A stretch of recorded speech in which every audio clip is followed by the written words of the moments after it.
I'm glad to have done it. It was kind of tough stuff though. Oh yeah. Yeah, like first year. Yeah, yeah. First year kind of border stuff. Second year, I tried to bring it down to like standard service. Just starts with alarms. Yeah. It's, I think it's actually a good thing. One, because if you know it, Yeah, I say it's a great topic. Tries to do, and what you're trying to do, and then today's because you can check it out and stuff. yeah, that's very It's easy to do that. yeah. Yeah, it says something. Exactly. So that's like one thing. It's falling agency. Like there's so many different parts, and I feel like one of the that's one of the most challenging. Like it's vaccine. Next day it's Afghanistan. Totally agree. So, yeah. So yesterday, And that's a like great preparation. Sometimes from hour to hour. Totally. Like today. Especially like you guys get live briefing. And I just like New Year except completely changed for us with that. Really? Yeah. yeah. It's no longer just the day story. Little CMOs mask. Climate briefing. What's this? You guys do it, so like we do it like a week, it's like one every week. Yeah, we do. Yeah, you guys have backup. Yeah, oh yeah. How does that work? So basically, how it works is like one person, which is me this week, is responsible for basically like going everywhere he goes, doing every press briefings, staying on top of like news, backgrounders, and embargo stuff, and then kind of taking the lead on whatever the news they started. Then, if the day becomes too packed, or travel becomes impossible, or it seems like there are two stories hearing some news on immigration, and it says something about the building there, and there's like need for like two stories that we do, sort of like have that, so it's sort of being kind of like on standby now, or you know, throw a story out, and it's like, it takes a bunch of reporting, but then there's stuff here, and briefings start at 30, so we just need to make a bunch of that person kind of stuff. So it's kind of just like Just to help making yeah, calls just and stuff. basically being on standby in case either the main duty reporter or you have to break off. And then there's the responsibility on the reporter to be like, I need you to come in, or is it usually the editor who's Usually the reporter. I mean, I try to be like, hey, I'm gonna need help with this. Yeah. Feels like tomorrow's like a good night tomorrow. It's like we're in town plus he's in South Carolina plus That's a hectic day. yeah, so it's like how you handle that. And also sometimes like if you're on duty, just if you've been working on something for a couple of weeks, and they just come that like it's getting edited by your duty. That happens to me all the time. It's like, I'm sorry, I can't. I have like a bunch of questions for you. Yeah, you get like a read with all the time. It's like 4:30 p.m. Yeah, totally. But then, yeah, the nice thing about the backup is you feel like, okay, there's like a lot going on, there's somebody's there, and somebody covers the beat, and you know, that's not your call, someone's just like your whole Express team or something. right, you don't have to like explain the nuances of what's happening, so, Especially if there's a situation where, you know, for us, like if there's, like I was on duty during COVID, and like I remember like there was something that was like clearly saying or should have done it, right? Like, but like also there's this other news going on, so do we both need to be on this? Like, right. I might. Yeah, it's a nice and it's maybe it's made me feel better like getting a time. Like, I mean, some of the little these days, oh yeah, Oh yeah. it's like let's handle this. But then sometimes it's like, and then the other thing is like, you guys go egos even if you're not trusted. Do we? Yeah. No. Yeah. So we You do. have to go and we don't want to. Correct. Just like so it ends up being That was a smart a little bit It's a block.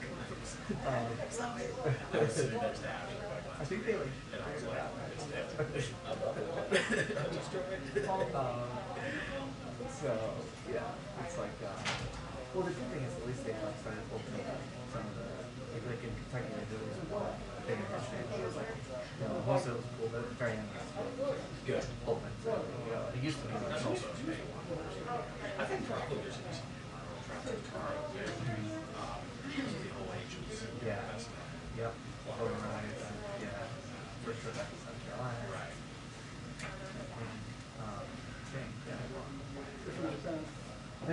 welcome. Pleasure. Yeah, They're trying to that's interview they're trying to interview the president. Good luck on that. I wish you the best of luck. Did you how many years? I was born right here in this seat.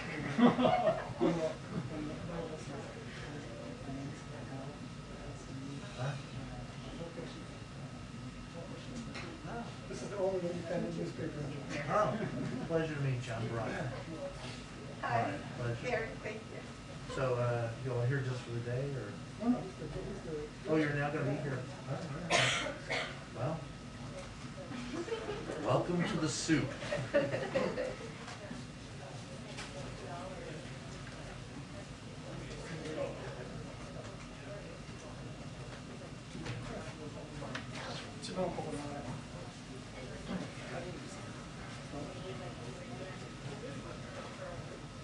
You understand Japanese, yeah? I know enough to get shot. I can curse in many languages.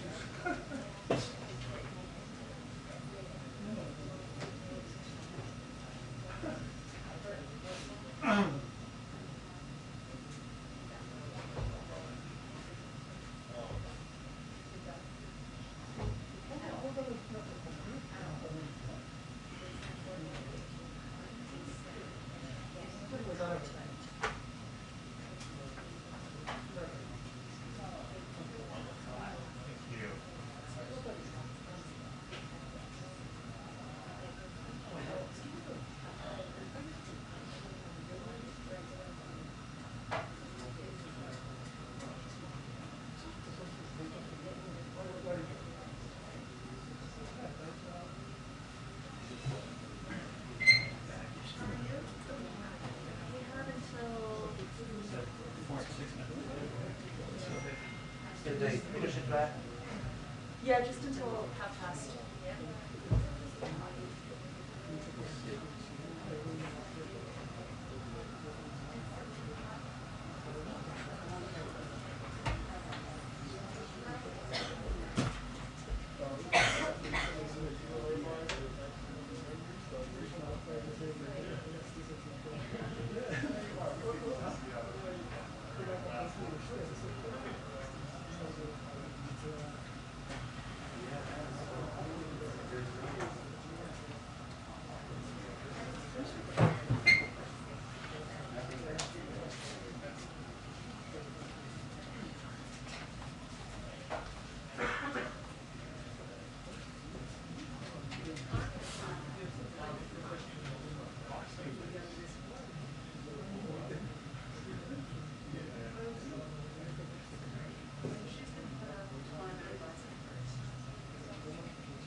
Hi, friends. How are we?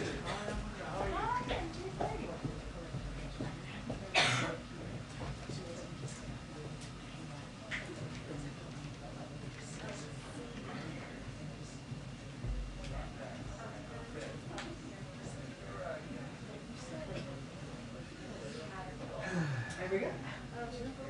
See, I knew you would know. Thanks, guys. All right.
Hi, hi, hi.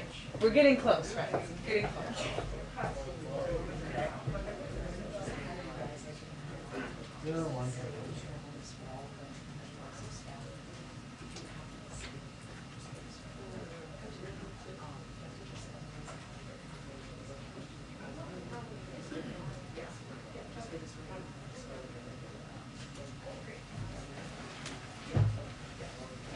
Email me if you need it. Thank you. Nice touch. That's it. I'm not sure. I'm hoping it starts at 4 and then the spray would be at the end.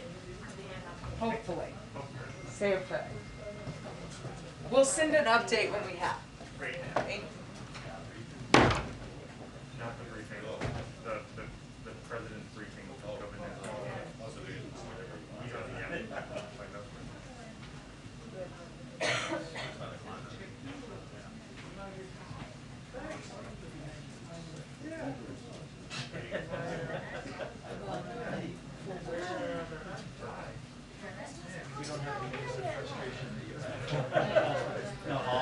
Hey, how's it going?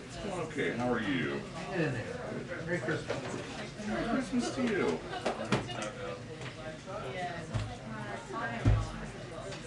You think it's Friday, but it's really only Thursday. Feels like it's Friday. That's kind of good. How would you hold it?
Ed?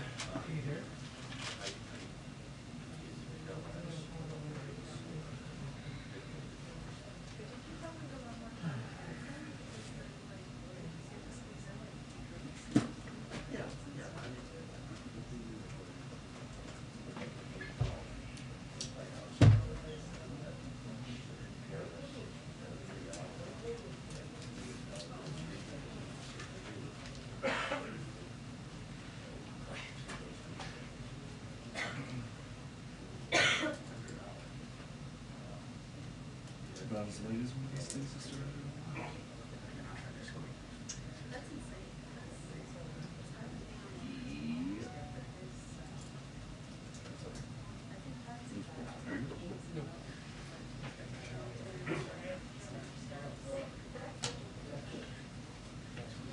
Well, there's that.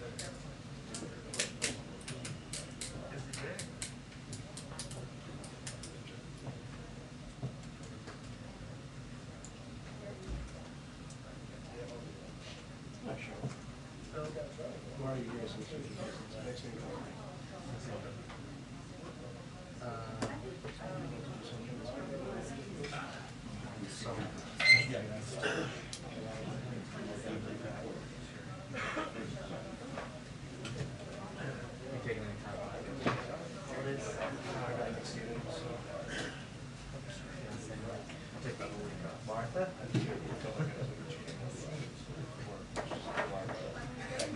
Life choices. It's like, today gonna be in charge. Looks like something like that, doesn't it? Because my friend, Ryan knows us from Brian Sanders being joined by the yeah. Good, I see this. Yeah, I see this. He writes a lot too. Yeah, I see it.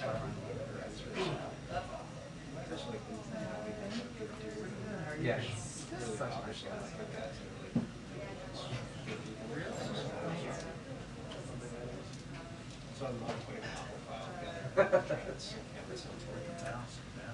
Seems right. Yeah, really? I was going to the bathroom, he pulled his head out from the ceiling, looked at me, I thought he was going to stick his paw out and ask me.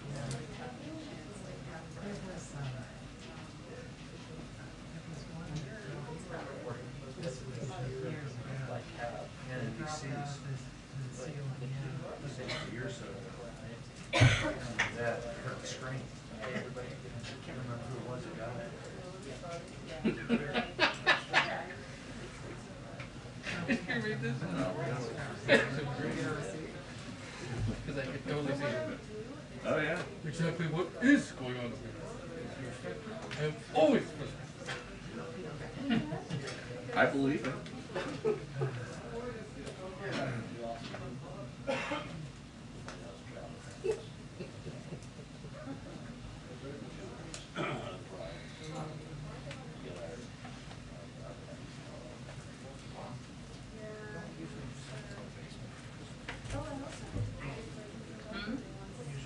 Yeah.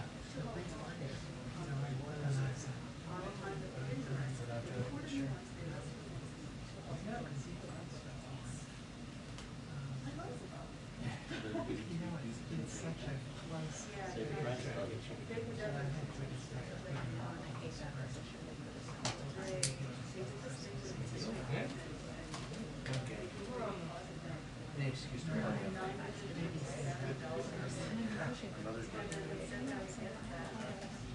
She's making Russian and a little bit of the Irish.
We're already 12 minutes after my screen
I just remember seeing her. I remember seeing her in the building.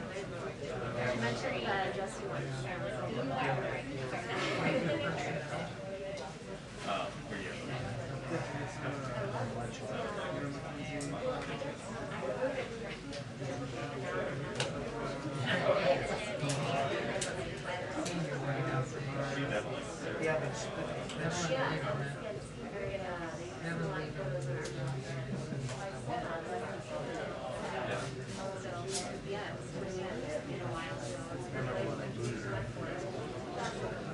Might be the last time. one of the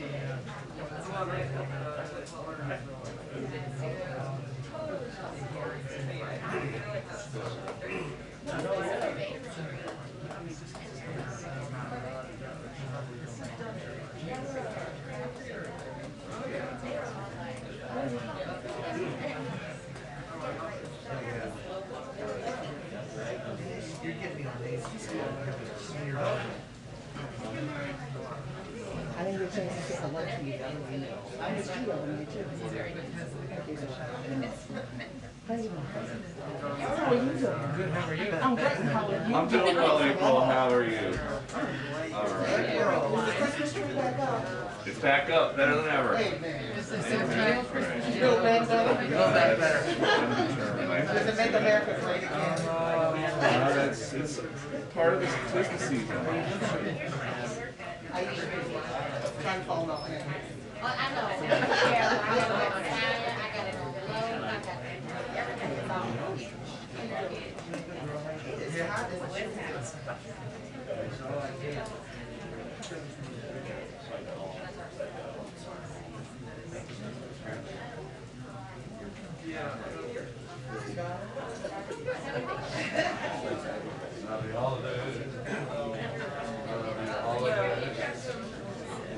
So high.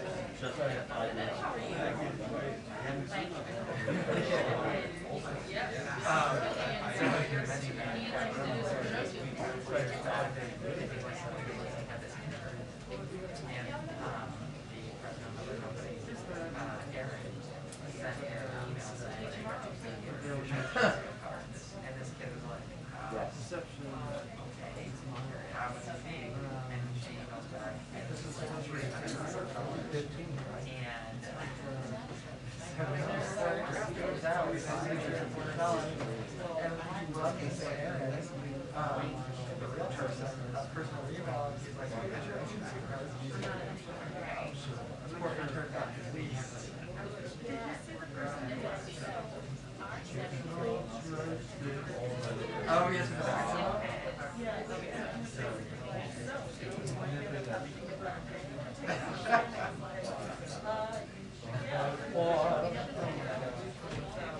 2-minute warning to briefing. 2-minute warning to briefing. Thank you.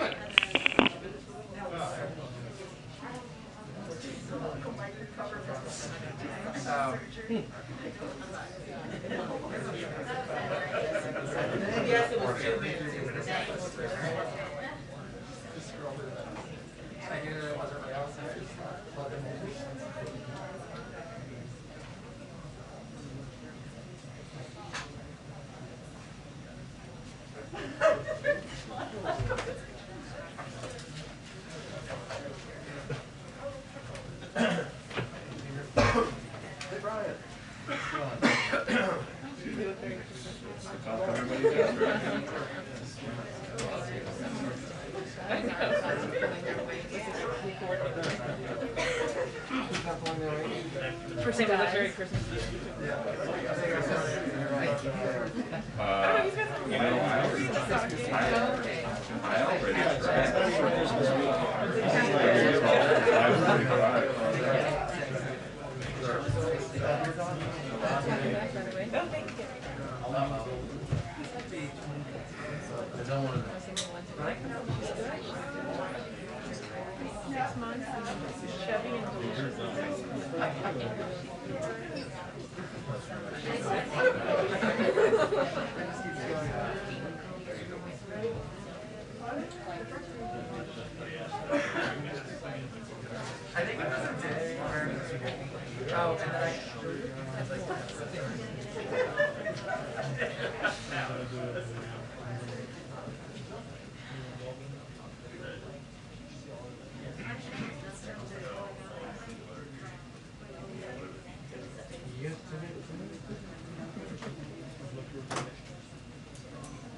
Is all this enough for you or no? Huh? Enough Enough to make you go. No. from AAA?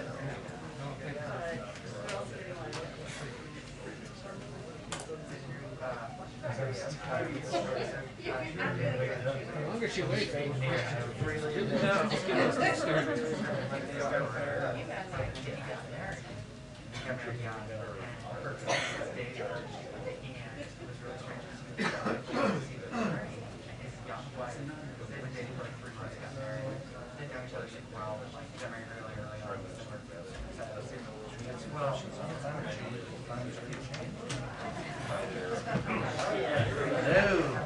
We made it.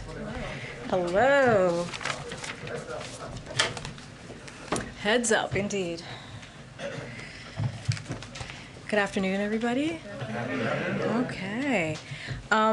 So joining us today is Deputy National Climate Advisor Ali Zaidi, where he helps implement the President's domestic climate agenda, coordinating the all-of-government approach to tackle the climate crisis, creating good-paying union jobs, and advance environmental justice.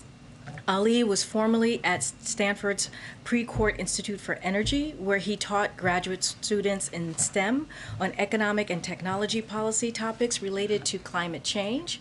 For 8 years, Zaidi served in key roles within the Obama-Biden administration, including as the Associate Director for Natural Resources, Energy, and Science at OMB, as Deputy Director of Energy Policy for the Domestic Policy Council, and as a Senior Director Director for Cabinet Affairs. He is here today to discuss the Biden-Harris lead pipe and paint action plan, which was announced earlier today. I hope you all join me in welcoming him to the podium and to the briefing room. It's his first time, so all yours. He's going to take probably like 2 or 3 questions afterwards. I'll let you know who gets called on, but thank you so much, Ali. The podium is yours. Thank you, Karine, and good to be with everybody here today. President Biden and Vice President Harris believe that no child, no family, no American should have to worry about lead exposure from the water that they drink or the air that they breathe. That's why today we're announcing the Biden-Harris lead pipe and paint action plan. 10 agencies stepping forward with 15 bold actions, the nation's largest investment in infrastructure to take on and tackle this public health crisis and this staggering source of environmental injustice. Let's do some of the numbers here. Lead exposure threatens millions of Americans through their water, up to 10 million households and 400,000 schools and child care centers. Through lead paint in nearly 24 million housing units. This is where people live. And we know that these exposures are highly unsafe, especially for our kids. We're not just finding out. We've known this for over 100 years. In fact, Congress passed a law banning new lead pipes in the year I was born. And in the years since, we've let these pipes persist in our communities. And the truth is, they persisted the longest in low-income communities, whether rural or urban, and in communities of color.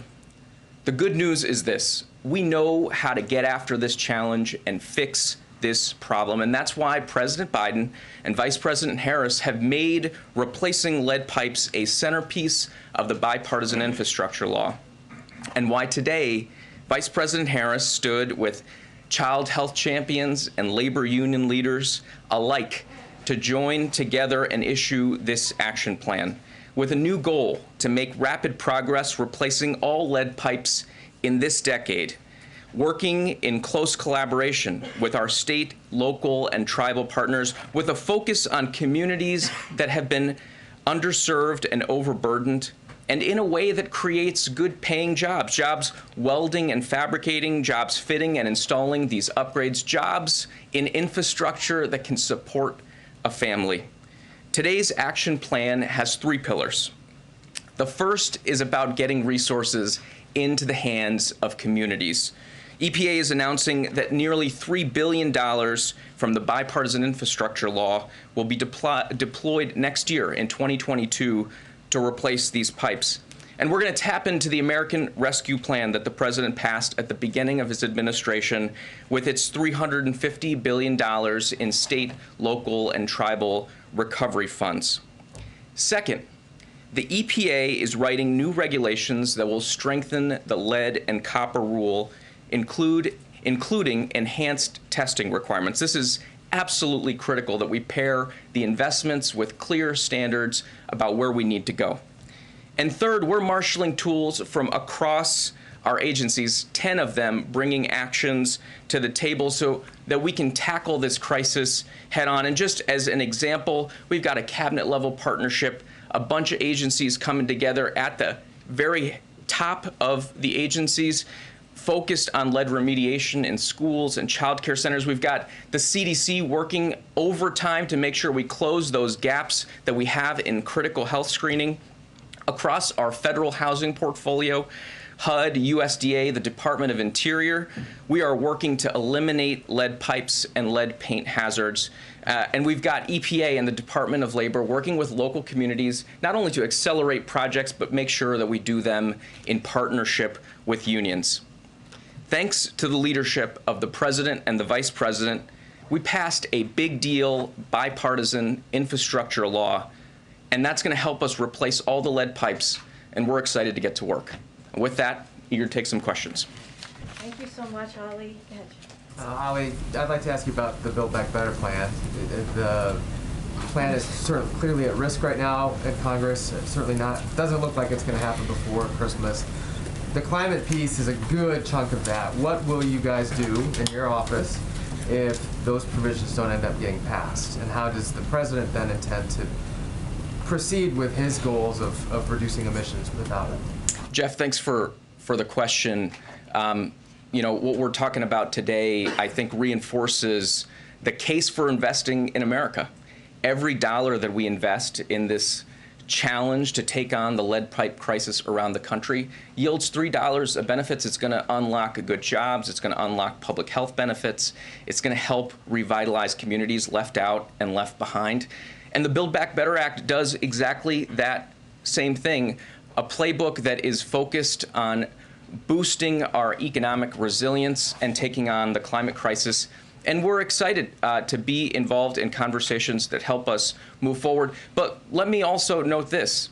From day one in this administration, every single day, the president has been advancing critical climate action. You look at some of the actions we've taken in just the last few months, tackling super pollutants in the form of hydrocarbons, tackling methane emissions, not only here, but bringing around over 100 countries from around the world to take on the same challenge, making sure we're shifting quickly to an electric vehicle future. So we're excited to be continuing to push forward in an ambitious way, in a bold way, and I think today's announcement really brings home the point. If we invest in America, we create good paying jobs, we unlock environmental benefits all at the same time.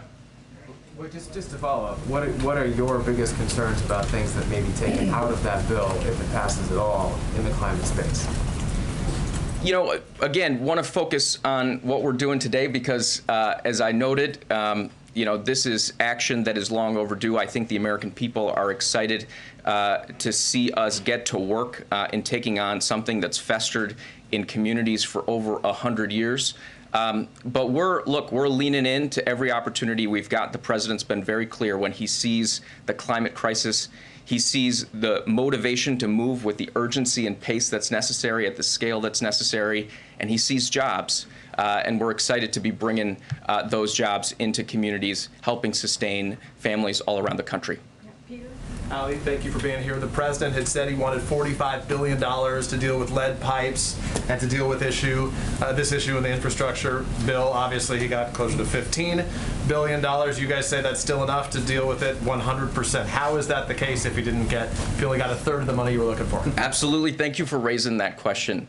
One of the things that's been remarkable, and I think this is the case on lead pipes, I think this is the case on a lot of things. You look at electric vehicles, for example, in just this last year, and it's accelerated since folks got together on the South Lawn in August.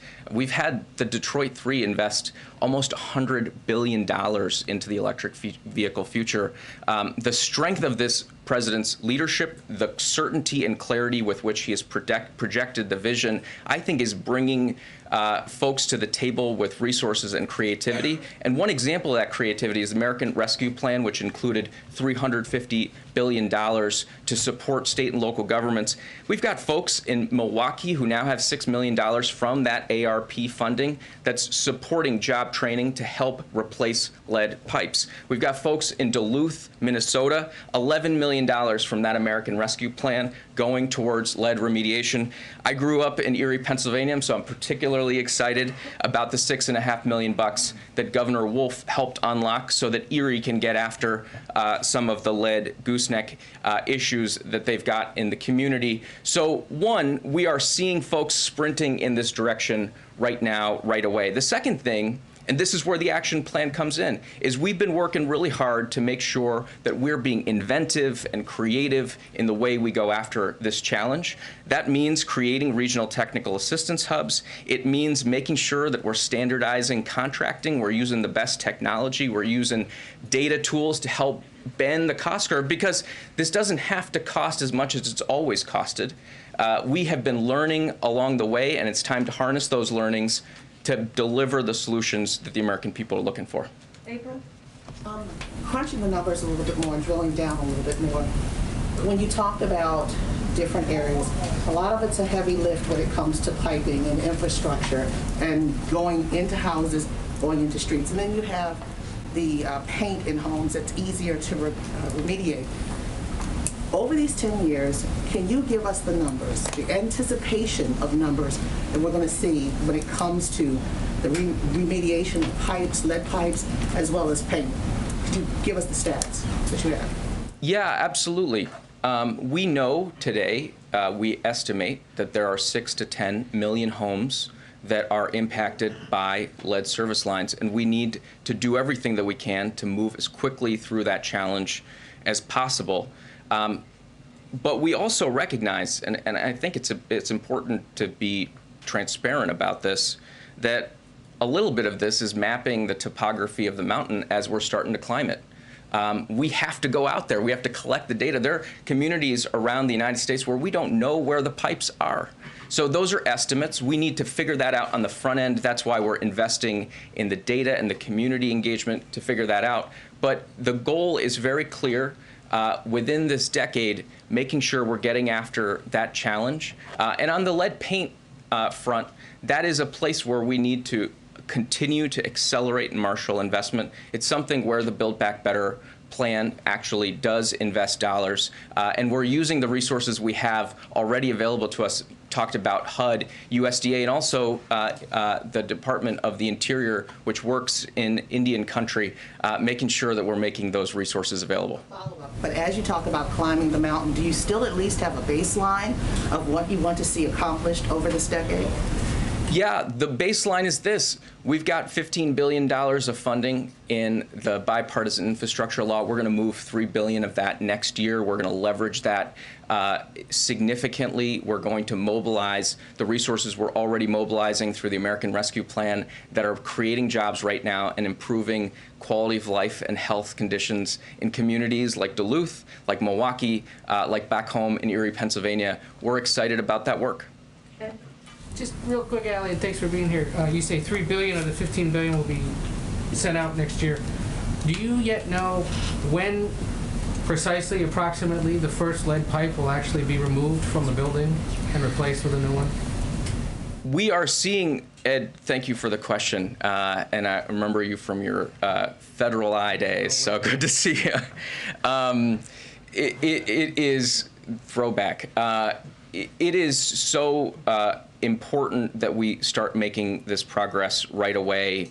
And you look at, for example, the city of Pittsburgh, which now has a plan to get all the pipes out by 2026. The funds from the American Rescue Plan already mobilized and taking pipes out of the ground, replacing them with a safer alternative. These dollars will accelerate that effort, and I don't think we're skipping a beat here. What we've been doing as an administration is building the relationships and building, to use a maybe tried term, the infrastructure to deliver the resources that we need and make sure it gets metabolized in the system as quickly as possible. So I think that the short answer to your question is it's already making a difference in communities right now, and we're really excited about that.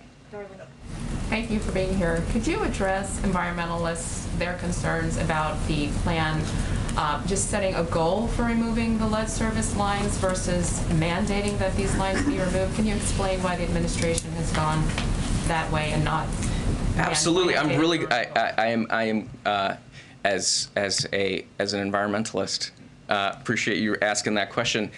This is a multi-prong approach, and setting the goal is the motivation. And I think the point, hopefully, I've conveyed is simply by setting that goal, President Biden, Vice President Harris have motivated action in communities all around the country already, but that's not enough. And what the EPA is doing is embarking on rulemaking that will create new binding requirements so that we can have the certainty. I mean, you just think about, you put your kid in the car, you don't just buckle them up with a regular seatbelt, you put them in the car seat, you put the seatbelt on. I would say a lot of my friends click 4 or 5 things before they start driving.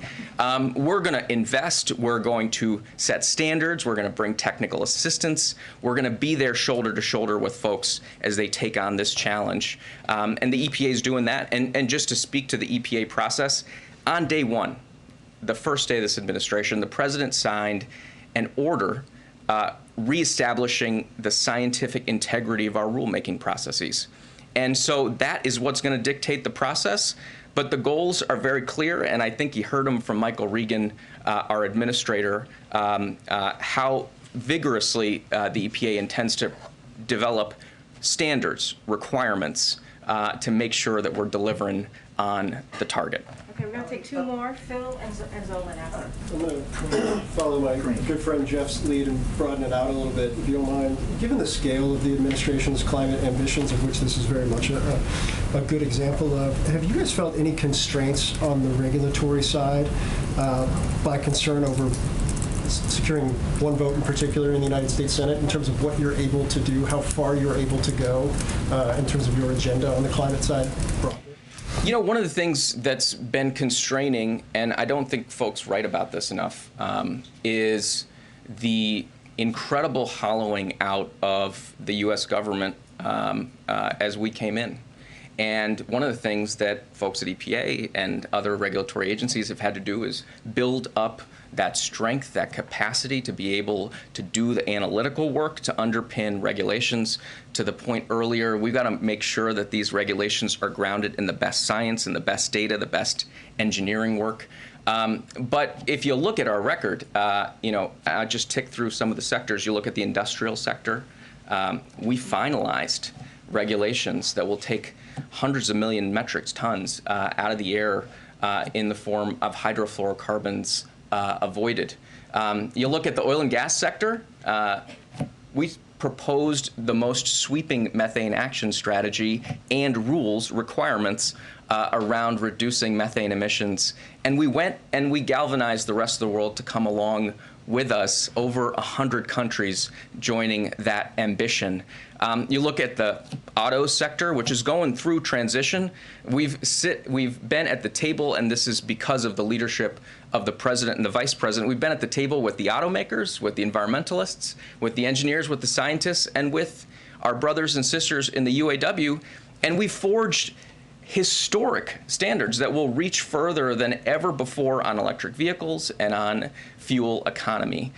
So you just tick through it, sector by sector. We've made tremendous progress. And the regulatory muscle is not the only one that we're leaning on. Just last week, the president signed an executive order. Last week, he signed an executive order setting new goals for procurement, how we use our buying power as the largest purchaser of goods and services in the world, how we use that to accelerate progress in electric vehicles, in clean power, in 24/7 clean power, in the building sector, even in clean materials like clean steel and clean cement. So I don't think there's any shot we're not taking. I think we are excited to be able to lean in and do it in a way that's grounded in the best science, grounded in the best analysis, and that's going to bring folks along, bring along the good paying jobs that the president talks about every time he talks about the climate crisis. Go ahead, Zolan. Just a follow up on Build Back Better.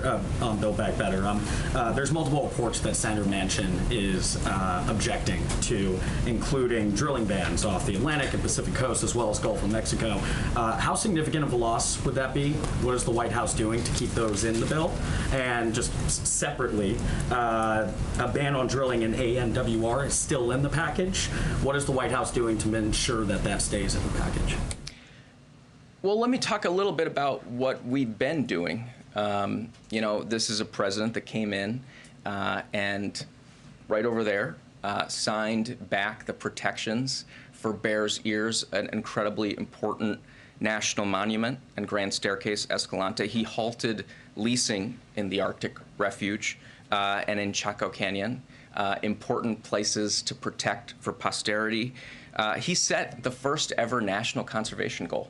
And is galvanizing folks across sectors, across states and local governments in tackling the climate crisis in a way that recognizes it's not just what we're doing to nature, it's that nature can be our partner in taking on the challenges that we face. And look, we've had incredibly productive dialogues in the context of this bill and others on how we take on the climate crisis in a way that marshals the power of nature-based solutions. And the bipartisan infrastructure law, by the way, hopefully I get to come back for the $21 billion we're going to spend to remediate the places we fouled and that can now become hubs of economic activity and hubs of climate solutions based in nature. That was in the bipartisan infrastructure law and brought together Democrats and Republicans in both chambers of the House and passed something historic. So we're excited about that work, and we're moving forward. But it does seem like the drilling bans are now not in Build Back Better. So, I mean, how significant of a loss would that be? And can you still achieve your climate goals if that is left out? So I think I'm going to let Karine go into the minutia of the negotiations. But let me just say, because I think it's come up a few times, Jeff started it, so he gets tagged with it. You know, we've got an incredible crisis that we're taking on in the form of climate change. The president set an incredibly ambitious national target, 50 to 52% emissions reductions by 2030. He did that in April.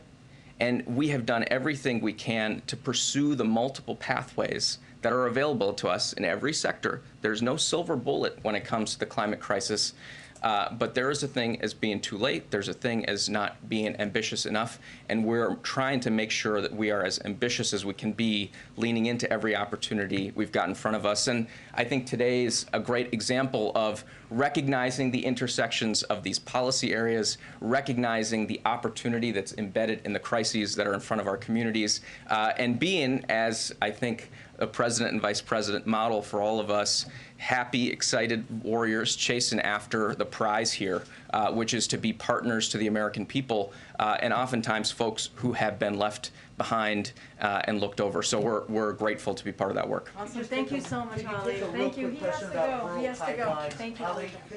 There are rural people who don't believe that with the Thank you, Ali. able to change lead pipes in rural areas. Lean into the possibilities. Love that. Okay. Thanks for helping.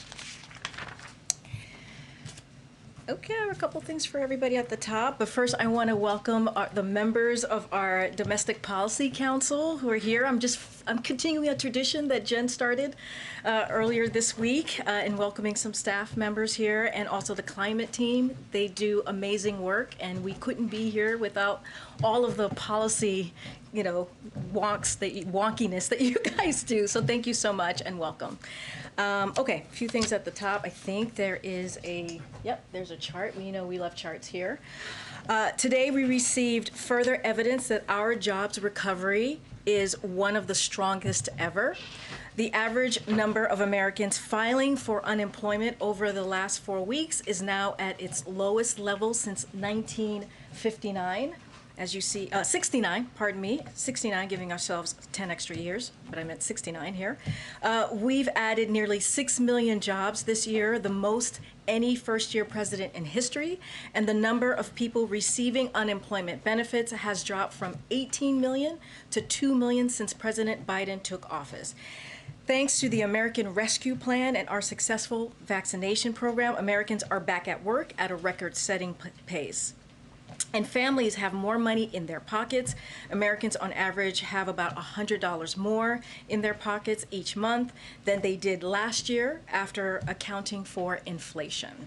But even as we built an historic jobs and economic recovery, we have dealt with rising prices and supply chain challenges because of the pandemic, along with every other developed economy. Fighting that inflation and lowering costs for the middle class is the president's top priority. While other countries face similar challenges, America, uniquely in the world, is racing ahead with more jobs, more growth, more new small businesses, applications, and more opportunities, allowing us to tackle rising prices from a strength of position.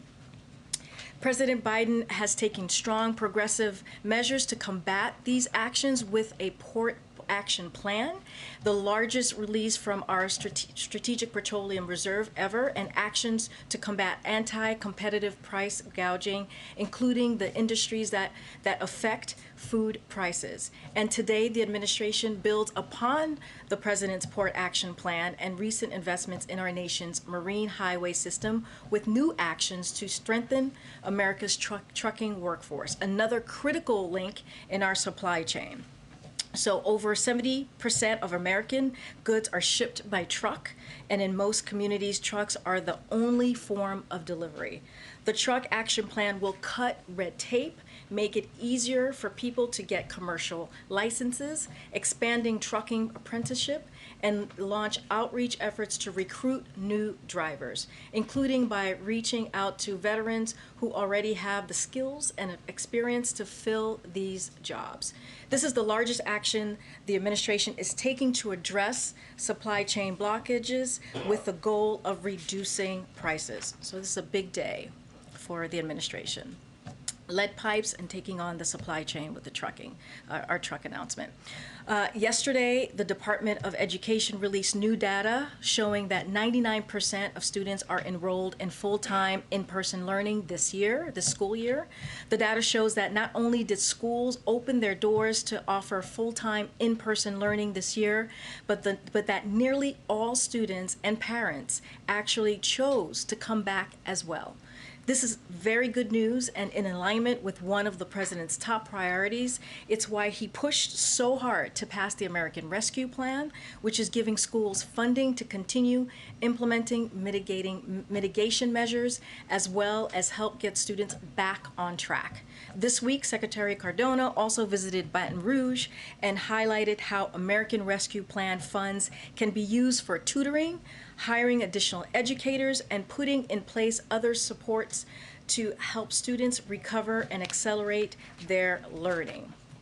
And last but not least, today, Deputy National Security Advisor for Cyber Ann Neuberger and National Cyber Director Chris Inglis put out a letter to directly communicate with CEOs and business leaders around the country about the specific steps they can initiate now to reduce the risk for their organizations during this time of heightened risk and into the new year. Some examples of these steps include changing passwords and mandate multi-factor authentication, backing up your data, and ensuring you have an incident response plan in place. There's not a specific threat we are tracking, but historically, we have seen breaches around national holidays because criminals know that security operations centers are often short-staffed, delaying the discovery of intrusions. And with that, I give it to you. Go ahead. Thanks, Karine. Is there any comment on the release of the U.S. missionaries who were held in Haiti? Was the U.S. government involved in getting them sprung? So we welcome reports that they are free and getting the care that they need after their ordeal, clearly. We are thankful for the FBI, the State Department, and Haitian law enforcement officials who have been working tirelessly to get these missionaries safely home. As Jake Sullivan said when this ordeal began, the president received daily updates on this issue. The U.S. government has been working tirelessly over the past 2 months to get them released and get them the medical care and support they need after an ordeal like this. Protecting the welfare of Americans overseas and freeing Americans held against their will is a top Biden administration priority. For any specifics on the details of this, I would refer you to the Department of State. And then today, the president had a conversation with several senators about voting rights. Can you, talk a little bit about that, the senators that he was talking to, and how did that conversation come together in the first place? Was it initiated by the White House or the senators? So today, the president, as you just mentioned, Darlene, and the vice president met virtually with Democratic senators to discuss voting rights.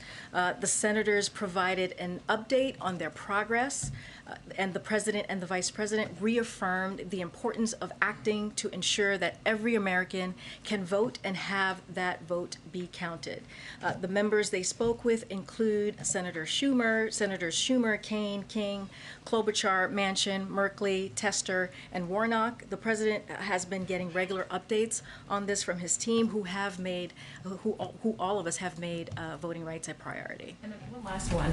Yesterday, he was asked a question in Kentucky, and he said that if we can get congressional voting rights done, we should do it. If we can't, we've got to keep going. There's nothing domestically more important than voting rights. It's the single biggest issue. Was he speaking generally about voting rights in the sense that if we can get it done, we should do it? Or was he trying to say that Build Back Better should now take a back seat and voting rights, the Senate should? That's a jump. Well, it would be. That's a joke. So let me just lay a couple of things out for you. The president has made clear that the systematic effort to deny people the right to vote in this country is just plainly wrong, unconstitutional, and goes against the very foundation that our democracy was built on. The president believes the right to vote is the cornerstone of our democracy and has repeatedly urged Congress to act to protect the right to vote and access to voting. He has addressed this issue in front of Congress. He has addressed this issue privately with members of Congress and senators, as I just read out, and of both parties he's done this. He has addressed this issue with civil rights leaders at the White House.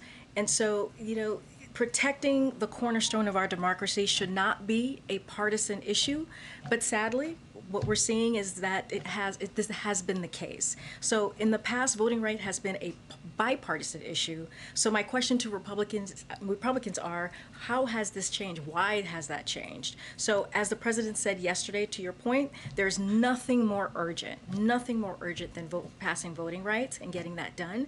Anyone who knows this president has followed his career on voting rights and knows this belief is core to who he is, and will continue to work with Congress to get this done, and he's going to continue to focus on it, and so will his team. Follow on that. Thank you.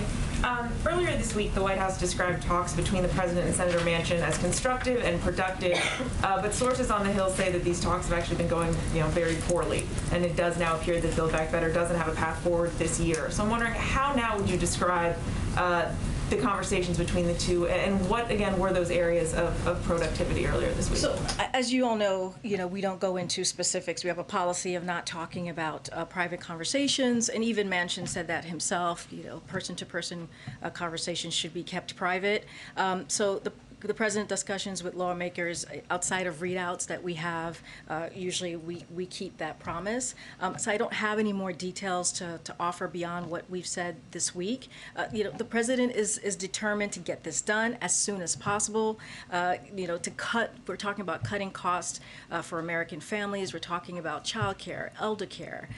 We're talking about prescription drugs, lowering the cost of prescription drugs, which is so critical and important to American families and just to Americans across the country, and also universal pre-K. All these things are critical, and that's what the president is going to continue to focus on. And I'm hoping you can clear something up here when it comes to the question of 2024. The vice president did an interview with the Wall Street Journal, and she was asked if she assumed that Biden would run again. And she didn't say yes. She just said that the two of them hadn't talked about it. Of course, you all and the president himself has said that he does plan to seek re-election. So what's the disconnect here? Why? I can't speak to a conversation that the vice president and the president has. I could only say and reiterate what Jen has said and what the president has said himself, that he is planning to run for re-election in 2024. I don't have any more to add. But just to be clear, when the president says he plans to run again, he means with Harris on the ticket? Yes, he does. There's no change. Yes. Go ahead. Karine, can you give us a sense of where the White House sees Build Back Better right now? Do you expect to get any more progress before the end of this year, or is it likely now, from your perspective as well, to be done in 2022? As you know, we love process questions here. Let's see. Glad to provide. So, look, there are a number of conversations happening behind the scenes, and I'm just not going to get. I'm not in a position to give you an update or to get ahead of what the process is going to be here today. What I can reiterate how important getting Build Back Better done. This is a priority for the president to lower cost again for Americans, as I just listed out: child care, elder care, prescription drugs, universal pre-K. All of these things are highly critical to American families, and that's what they want us to see us do, is to deliver, and that's going to be our focus. And then one more on COVID. The variant is raging. Deaths and cases are up in this country and worldwide. The president unveiled his winter plan a few weeks ago. Broadly, given where the cases are right now, does the White House feel that its strategy is working? So we know that the tools that we have in place is indeed works, right? And the president, what he did with his winter plan that he put out a couple of weeks ago is just to build on that, build on what we know works. So our commitment, just to lay out a little bit here, is to sharing information transparently and as expeditiously as we can. We also want to make the most important thing clear, and we must all, in this moment of the pandemic, we both know and have the tools, as I just mentioned, we need to protect us, different than any other points of this pandemic. If you think about where we were a year ago, we had less than 1% of the population that was fully vaccinated. Now we have 71% of the American public that's fully vaccinated. So we are in a different place than we were before, and that's because what we know is working, what the tools that we have, we know are working. So the most important and encouraging news we have is that vaccines in particular, boosters, we know protect us. And thanks to the president, they are widely available. So yesterday, Dr. Fauci told the American public that the existing vaccines are optimal for our protection against Omicron, so we need to get everyone who is vaccinated now boosted. We've made them readily available. They're free. And through the winter plan, as I just mentioned, we have AARP doing extensive outreach to our most vulnerable, pharmacies doing proactive outreach and expanding availability, and have a continued ramp up paid media campaign driving Americans to their boosters. We also know it's critical Americans not lose sight of masking indoors where CDC recommends this. We've been clear that we must follow this simple measure we know helps to stop the spread. And beyond vaccine effectiveness, we're looking at transmittable severity. We know vaccines and importantly boosters are critical, as Dr. Fauci also messaged. So we also know this is more transmittable variant, the Omicron, and so we have to do everything that we can to get people vaccinated quickly and get boosted, and also boosted as quickly as we can. So we're just going to continue pushing forward the plan, the tools that work to get Americans vaccinated and boosted. Okay, yeah. Just back to Build Back Better for a second. Some senators emerged from their lunch today suggesting the president himself would have a little more to say about the future of Build Back Better later today. Is that something we should still be anticipating? So I don't have anything to share with you. Clearly, if the president has more to say, we will let you all know, but I don't have anything at this moment. Before you came out here, speaking of boosters, and it may have crossed paths with you guys coming out here, the CDC, vaccine advisors to the CDC apparently voted unanimously to recommend people seeking vaccines or boosters go with Pfizer or Moderna instead of Johnson & Johnson. Yep. The CDC director will have to make a decision ultimately, and it should be announced later today, I guess. I'm just curious at this point, what would be the message to somebody who has a J&J shot, and is it responsible for the United States to continue distributing that shot not only in this country but around the world if the vaccine advisors are saying that? So as you know, ACIP is an outside advisory panel. So the ACIP regularly meets to discuss the vaccines and clinical usage, as Dr. Walensky said yesterday. So it's not unusual. This is regularly happening. Whatever decision they come to will go then to Dr. Walensky, and we will follow her guidance once we get that. But what we know right now and can focus on is that the importance of getting vaccinated and boosted, as I just laid out, we have 3 effective vaccines available to people widely around the country. And right now what we know, it is critical to get vaccinated and boosted to protect yourself from Omicron. So that's what we know at this moment, is that we have 3 that are effective. If she were to come back and say, and this is a hypothetical, I want to stress that. Yes, I know we it is a hypothetical. In this room. We do not like hypotheticals in this room. Do we know whether she could say we shouldn't be giving out J&J anymore, and how quickly it could be removed from the market? I can't get ahead of what Dr. Walensky is going to say. We follow the science. We listen to the public health experts. That's our motto here, the North Star, if you will. And I'm going to leave it to Dr. Walensky. Yeah. Just want to circle back to Russia. Have there been any updates in terms of, I know there was obviously a U.S. official in Moscow, where things stand on the talks, if any announcements about future talks maybe coming in the days or weeks ahead? Yeah, so we're constantly consulting closely with our European allies and partners to determine the best way to proceed with the security talks that President Biden and President Putin agreed to very recently. Today, National Security Advisor Sullivan had a call with his B9 counterparts. Yesterday, he spoke with Russian Presidential Foreign Policy Advisor. Today, Assistant Secretary of State Karine Jean-Pierre is in Brussels meeting with NATO allies to brief them on that conversation and on her meetings in Kiev and Moscow, which she had this week. Our focus continues to be diplomatic progress and de-escalation. That is the most important thing here. We believe progress is possible on ending the conflict in eastern Ukraine through implementation of the Minsk agreements in support of Normandy format. So that is our focus right now. Okay, and then just one more on circling back to Build Back Better. I know the president's a veteran of these types of things, 36 years in Senate Vice President.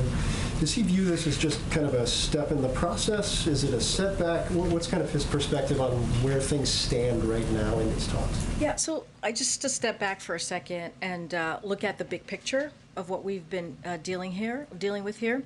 So this president and the congressional leadership team, working with two of the narrowest majorities possible, has passed several of the most impactful economic legislation in American history. He turned around a failing COVID response and a sputtering economy, and he's taking strong action to address the financial challenges that Americans care about the most. His leadership and bills and those bills now resulted in unprecedented economic recovery that is the envy of the world, historic job growth, the fastest drop in unemployment in history, strengthened supply chains, and boosted competitiveness against China. We delivered because we stayed focused on what the American people care about and did the work. That's exactly what's happening here. Meanwhile, Republicans are actively seeking to hurt the pandemic response, explicitly rooting for inflation to get worse, and so they are blocking what we're trying to do for the American people, which is bringing down the cost and doing the work on behalf of the American people. So of course, any president wants anything to happen sooner, right? He wants us to get this done as soon as possible. He wants to deliver the Build Back Better plan for the American families as soon as possible. But we understand that it's going to take time, and we're going to continue doing the work. Go ahead. Good, Aisha. Another question on Build Back Better. I know that seems to be the theme of today, Yes. but one thing that seems to be a sticking point is for Senator Manchin is the child tax credit. And so I do want to know, is the White House willing to remove the expanded child tax credit, the payments that people get each month? Is that negotiable? When you say move, meaning? To remove it from Build Back Better. So to let not me have it as a part of the plan. So first, if a standalone bill, As a standalone right? bill, or yeah. Okay, so in order to do that, we need the 60 votes in the Senate, and we just don't have that, right? So that is not an option here. But what we're going to continue to do is move forward and have the conversation on Build Back Better, and to get that done. That's one of the reasons the president included it in the child tax credit included in the Build Back Better bill. Look, the CTC puts money directly into the pockets of families across this country at a time when, unfortunately, the cost of some everyday things have gone up. We'd hope that everyone in this town, regardless of party, would support it. The president was clear when he signed the child tax credit extension into law as part of the American Rescue Plan. He viewed it as a vital tool to fighting child poverty and helping families. So the president believes the child tax credit is highly effective policy and needed now more than ever, and that's why he included it in the Build Back Better plan. So must it remain in the Build Back Better plan? Because there's some talks about it possibly being removed and maybe not in a separate plan if Manchin will not support it. Well, all I can tell you right now is if we pull what we've been hearing and people have been asking us, how would we support it being in a standalone? And the thing is, the reality is, you need 60 votes in the Senate. We do not have 60 votes in the Senate to do that as a standalone. So we're going to continue to make sure that we work with the Senate to really get Build Back Better done. Just really quickly on voting rights, I know you said that there is nothing more urgent for the president right now than voting rights, but it does seem like Build Back Better, all these other things have taken a priority over voting rights. Like that there has not been movement, and there is a great deal of frustration from, you know, activists, voting rights activists about that. So I guess how do you address that to say that it is the most urgent thing, but it does not seem to be the top priority legislatively? Let me just run through a little bit of what we have done, because I think that's important. I feel like sometimes that gets lost as we're talking about voting rights, and it shouldn't, because the president has made this a priority. Voting rights has made this a priority throughout his career and practically on day one. So dozens of White House staff work on this priority every day, and it is fundamental to upholding the rule of law.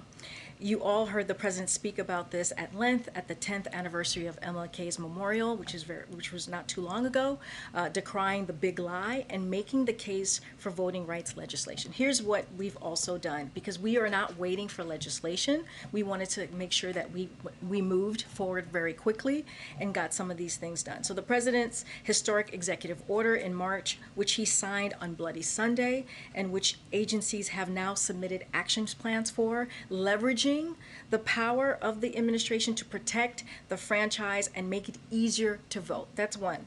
DOJ has been doubling their voting rights staff at the Civil Rights Division, as well as taking steps to ensure compliance with voting rights statutes, launching a task force to combat the increase of threats against election officials and election workers, and issuing guidance on a variety of issues pertaining to fair and secure elections. And the president appointed the vice president at her request to lead this administration-wide effort using the bully pulpit and convening power to the White House. So the president believes the right to vote is critical, it's crucial to the health of our system of government. So that's what we've been doing. So I don't want that to get lost. I'll get to you in a second, April. Thanks, Karine. I wanted to also follow on this child tax credit issue with Joe Manchin. I remember a couple months ago we were sitting on a tarmac delayed because the president, with much fanfare, came out and announced that he had a framework that had sort of sign off from senators. And then this week we've learned that Joe Manchin has either asked for child tax credit to come out or sort of pitched a 10-year child tax credit that would cost 1.4 of his $1.75 trillion. So based on that, has Joe Manchin sort of reneged on a commitment that he made to the president when you guys made that announcement, or did you not actually have the announcement in hand before we took it? Look, Justin, as I said, I'm not going to get into private conversations. Certainly not going to lay out what has been negotiated or not negotiated. I'll let Senator Manchin speak for himself on what he wants included or not and where he sees this. And then on COVID, in response to Jeff, you said that the tools that we have are working, and I take the point that if you're fully vaccinated and boosted, the chance of severe harm from COVID to you, your personal risk is relatively low. But that doesn't describe a majority of Americans, and just in the last 2 weeks, we've seen cases up 40%, deaths up more than a third. And so I'm wondering, in light of that, are you guys still categorically ruling out the possibility that we might see lockdowns this winter, especially considering how boosters have not kind of had the uptick that we would need to see here? And are there going to be any operational changes here at the White House? Obviously, the president, 79 years old, he's been boosted, but the virus is swirling in a way that we haven't seen probably in a year. Look, as it relates to shutdowns, which is what I was trying to convey to Jeff as he asked me this question. Look, we've been very clear. Dr. Fauci has been very clear. Our public health experts have been very clear. We know what works, and we're going to continue to do what works, which is making sure that, we do everything we can to get folks vaccinated. We're at 71% of people being fully vaccinated. That's a huge difference to where we were a year ago. As I just stated, a year ago we were at less than 1%. We're at 83%, more than 83% of people who have at least one shot. So we're doing the work to get us there. With boosters, about more than 50 million people have gotten that booster shot. And the president laid out his winter plan about 2 weeks ago to really talk about those dozens, the 12 tools, additional tools to build on what's working, to make sure that we offer it, the American public feels like they have that access and feel comfortable in getting that booster shot. So it's important. We got to make sure that we take care of our seniors, our most vulnerable. So that is what we know. We listen to the science. As I said, that is the North Star for us. We listen to health officials, and so we're going to continue doing what we know works and continue to talk to the American public about that. Go ahead, Peter. Thanks, Karine. First, a little before you came out here, report crossed. Why is the administration suspending talks for cash payments to the families of illegal immigrants separated at the border? If the president has said you lost your child, it's gone, you deserve some kind of compensation no matter the circumstance. Did he change his mind? Does he no longer think that these people need compensation? So, Peter, it's ongoing litigation, so I would refer you to the DOJ. I can't speak from it from here. Okay, a question about crime recently. The mayor in San Francisco is now trying to add police funding because when she pulled it to reinvest in communities, crime went way up. So would President Biden, as the leader of the Democratic Party, advise Democratic mayors not to pull money from police budgets? So I can say this. It is absolutely unacceptable when gun crimes are taking lives, when families don't feel safe going to the park or their local schools, when thieves feel impunity in stealing from retailers. So we applaud the mayor making sure that there is more police presence in the city to protect Americans. And so if you're a mayor, this is what we say to local leaders, if you're a mayor or a local leader, there is a crime problem in your community, we think you should step up and do something about it, just as many mayors are already doing.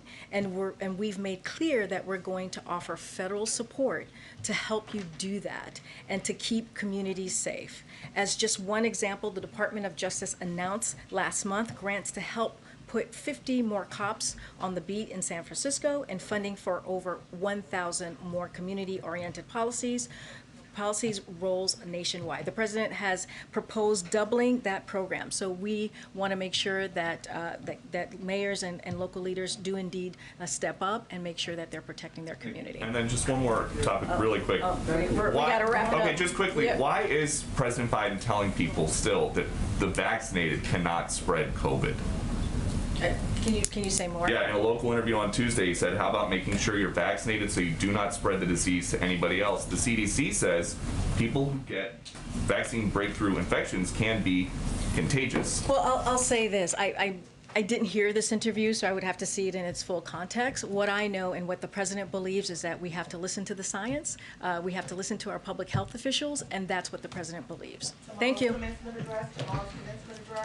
Oh, in South Carolina? Yes. What's the topic? Is he talking about voting rights? We'll have more to share with you on that later, but we know we have to go. And if you want, you can come and see me in the back, and I can get you more information. Thanks everybody. Thank you. Thanks, everybody.